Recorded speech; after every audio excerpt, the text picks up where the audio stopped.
بسم الله الرحمن الرحيم. الحمد لله رب العالمين، ثم الصلاة والسلام على نبينا محمد وعلى آله وصحبه أجمعين. أما بعد، فالسلام الله عليكم ورحمته وبركاته. إلهي إن أبورتي أود لها ذلك إسلام كأه نصر بين ويدين إن حقي سكاء هذا ومدى الصومالية الدولة خير قبطها. هل كان دد يدودك وقانا حالية تيسير كل عسير إلهي هيدنا أمان سد محمد يا أبتغي ما أنتنا سحوب وعسود بلدي صاروا حارب أقود هانو مدى الصومالية قلبت إن المسيج تدره مسيج حقيقة وأن دعايد أهين وكفتنا هين إدبا سيدا إنه أقنهاي بالآدمكو خلداتكودا وحباي كبرتا، لكن سوماليدو خلدات كيدا وحبا كما برتو. سيدا أوقات وحان ليهاي قود هان أمد الصوماليات قار هان دادك إيا دولة بوتلان خلدكي آد هوري أقشين إناد كفي جبناتان إناد سي ودان وحينو أقنهاي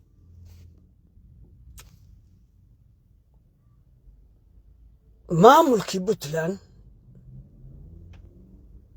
iyo shacabkiisuba waxay u guntadeen oo juhdi fara badan oo dhaqaale leh oo dhiig rag la ku bixiyeen in xamar dawlad laga aasaaso. inaway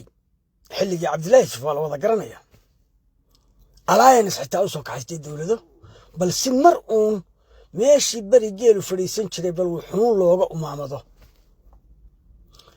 inaway haddii side laga eego ummadda Soomaaliyeed dawlad waa u baahnayd ragguna inuu wax isku dayaa ceeb ma waa arrin wanaagsan in dadku wax isku dayo,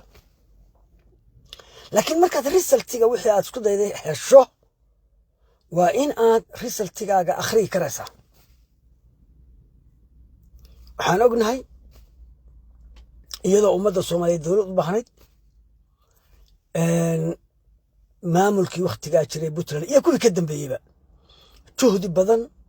iyo dadaal badan iyo maskax badan iyo dhaqaalo iyo dhiig rag intaba xamar way geliyeen si dawlad loo aasaaso Soomaaliyeed. anu waxaan qabaa arrintaas inay khalad ahayd waana sababaynaya. biyaha qofku inuu biyo doonto oo cabbo kaliya waxay qalbigaaga ku soo dhacdaa marka aad haraado. haddaadan haraadnayn maanta dhan biyo doonan maysid, cabbina maysid, kaaba degi maayaan, xitaadaas isku khasab kaa degi maayaan because jirkaagu ma haraadna uma baahna. waxaan anigu aaminsanahay dad aan dawladnimo u baahnayn oo u bislayn baa lala doonta. waxa aan ka hadlayaana waa Muqdisho iyo hareeraheeda. hadda halka u fiirsada dad aan dawladnimo u bislayn oo u baahnayn baa lala doontay. haddaan si kale u dhigo dad dambiilayaal ah oo dhiiggii ummadda Soomaaliyeed ee masaakiinta ah dhiigoodii farahooda ka da'ayo ayaa baawar iyo lacag lala doontay. waana waxyaalaha 25 sano loo dabaaldegayay maalin dhaweyd carta tugtug meeshaada joog. waa sababta aynu rifees gaadhigu ugu jiro ee aynaan marna horumar u samaynayn. adduunyada marka civil war dhaco ee dad isku muqloodaan ama isku margadaan reconciliation baa la sameeyaa, dib u heshiisiin baa la sameeyaa, dadku way isu yimaadaan, waa la isu haawadaa, wixii dhacay baa laga wada hadlaa, waa la is eedeeyaa, waa la is cafiyaa, waa la is magdhowdaa. yani qaabo badan baa ummadaha bini aadamku u wada hadlaan. hadda waxaan idin tusayaa khaladaadka dhacay ee ummadda Soomaaliyeed guud ahaan ka dhacay, gaar ahaanna mandiqada Puntland oo juhdi badan ku bixisay xamar khaladaadka ay gashay baan idin tusayaa. dad aan u bislayn dawladnimo una baahnayn wakhtigeediina aan gaadhin ayaa waxaa lala doontay baawar iyo dhaqaale dabeedna wayba kaga darta bal aan idin tusaaleeyo meediyaha waxyaalaha ku jira waxaynu arkaynay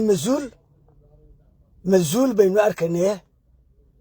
nimaan hawiye ahayni inuu waddanka madax ka noqdaa suuragal maaha waa mas-uul xil buu hayaa kuwo horu soo qabta markuu saa leeyahay waxaynu meediyaha ka aragnay isla ninkaa waa sanbalooshe oo leh dadka raaya marka la islaayo dadka raaya sharciga qora laakiin annagoo raynay baa nalagu dul qoray waxaan weydiinayaa sanbalooshe raynta maxaad u taqaanaa xamar yaa kula joogay xamar waxaa kula joogay shaqaale dowladeed iyo arday iyo xaasaskoodii iyo dad baayac mushtar ah ma qabaa'il baa kula joogay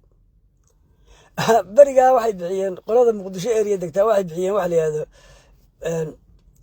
been waxaa ugu xun ta adeerkaa kuu sheego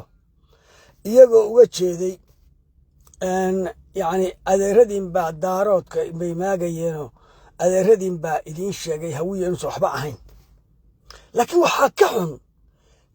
ta adeerkaa kuu sheego waxaa laga yaabaa dhowr adeer leedahay adeerku saxa inaad heshee waxaa ka xun beenta aad naftaada adigu sheegto yaad winar ka ahayd yaad la dagaalantay dad masaakiin ah oo shacab ah oo caruur iyo maato iyo arday iyo shaqaale dowladeed baa xamar kula deganaa ma cid kalea kula deganayd waa kuwa qabaa'ilkii soomaaliyeed ayaad dhulka qabsata yani eeg yani ninka noocaa u hadlaya ah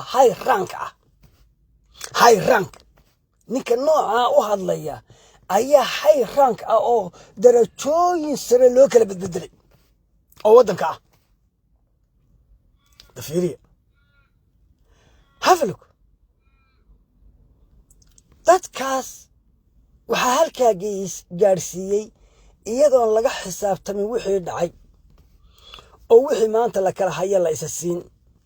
oo wixii lumay la iska cafiyin oo la walaaloobin baa durbaan dowladeeda tuma saa waxaa gurigiisa loogu geeyey kii intaas oo dembi a galay ayaa gurigiisi waxaa loogu geeyey baawarkii iyo dhaqaalihii waddanka ogaada dadkuna bini aadanku laba shay uunbuu wuxu sameeyaa markuu qof xaajo samaynayo waa imaa in garasha sida ka noqotay oo uu isu haysto inuu right wayga haysto waa imaa inuu daalim yahay oo isagoo garanaya uu khaladka kugu sameeyo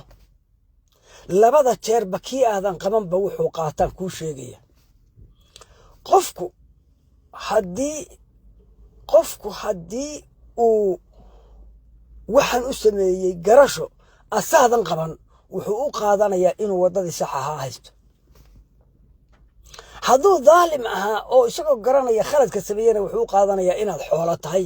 oo aad bahaa'inkaada waxba dhamin isagu ku maamulan karo markii waxaa ay meediyaha ka lahaayeen dadka xilalka u sarreeya waddanka haya soomaaliya oo dhan waa wada dhegaysanaysa cidina kama hadlin hadda bal fiiriya marka ragga top high rank ahi ay waxaa ku hadlayeen soomaalidu way wada dhegaysanaysay waana maqlaysay waxna kamay odhan dan muxuu qaatay dadkuba inuu yahay xoolo bahaa'im ah aan waxba kala garanay maxaynu hadda joognaa bal fiiriya garashadan idin tusaya dadka mandiqada xamar area ku dhaqan baan idin tusaya mentalitigooda maalin saddexaad nin baa war sii daayay wasiir ah xalay baan eegay AFB baa soo qaadatay joornaalada ugu afka dheer baa soo qaatay AFB writer baa soo qaadatay waa warkii wasiirka wasiir waddankiisii ku mudacaya hadda fiiriya waa wasiir waddankiisii uu madaxda ka ahaa buu ku mudacaya bisabab waxaan u kala socnayn dani iyo soomaaliya dalka soomaaliya iyo dani baanu isqabanay waan u kala socnayn dadka garashadooduna intaa tahay shalayna faraha dhiigga la galay ee ummadda soomaaliyeed waxay ku sameeyeen iyo waxay dhexdooda isku sameeyeen ba aynu ogeyn baa iyadoon lala xisaabtamin durbaan dowladeed loo tumay dabeedna tuf iyo daran bay ka qaad maxaan markaa leeyahay waxaan leeyahay Soomaalidu ha ku baraarugto inaanay xamar juhdi dambe gelin dadaal dambe gelin caasimadna total aan loo aqoonsan qoladan aanu qaraabadan haya Puntland oo shaydaan jeclaysiiyay waxa xukunka la yiraahdo waxaan leeyahay enough is enough waqti dambe iyo adduun dambe iyo maskax dambe iyo juhdi dambe yuusan idinkaga lumin xamar wax ka soo socda ma jiraan enough is enough waynu aragnaa waynu arkaynaa saakaynu maqlaynaa dhawaaqeeda shalay baynu maqlanay daraad baynu maqlanay waxaan ku waarinayaa mandiqadaas Puntland iyo dadkeeda iyo maamulkoodaba waxaan leeyahay dantiina qabsada xamar waqti dambe ha iskaga luminina waayo xamar waxba kama soo jeedaan waa taa maalin afraad bay ahayd ninka kala garan waayay baa wasiir ka ah ninka kala garan waayay dani iyo wadankii Soomaaliya ninka miiqyaarkaasi takafadaha iyo miisaanka ninka sita baa xamar jooga oo kale unukaale waa markii koowaad ee aynu adduunka aragno xilligii farmaajo tartankiisii iyo waxa la galayay doorashada u dambeysay 91 baa loo noqonayaa dadku campaign garanaya 91 baa loo noqonayaa waa maalintii gurigii bacay ee Soomaaliya rugmatay buu ku faanaya dadka aqligooda iyo mentalitigooda iyo maskaxda saareen nooca tahay baa xamar ku hareeraysan anigu ummadda Soomaaliyeed waxaan ugu baaqayaa waqti dambe yuusan xamar idinkaga lumina ka tashada ninkii la oran jiray ka tashada xijaasay masbaa taagan helinkii anigu ummadda Soomaaliyeed waxaan galabta ku waaninayaa xamar ayaan waqti dambe idinkaga lumin juhdi dambe idinkaga lumin sidii kale aad u tashan karaysaan waxbaad u tihiin warweyne salaam iyo salaamu calaykum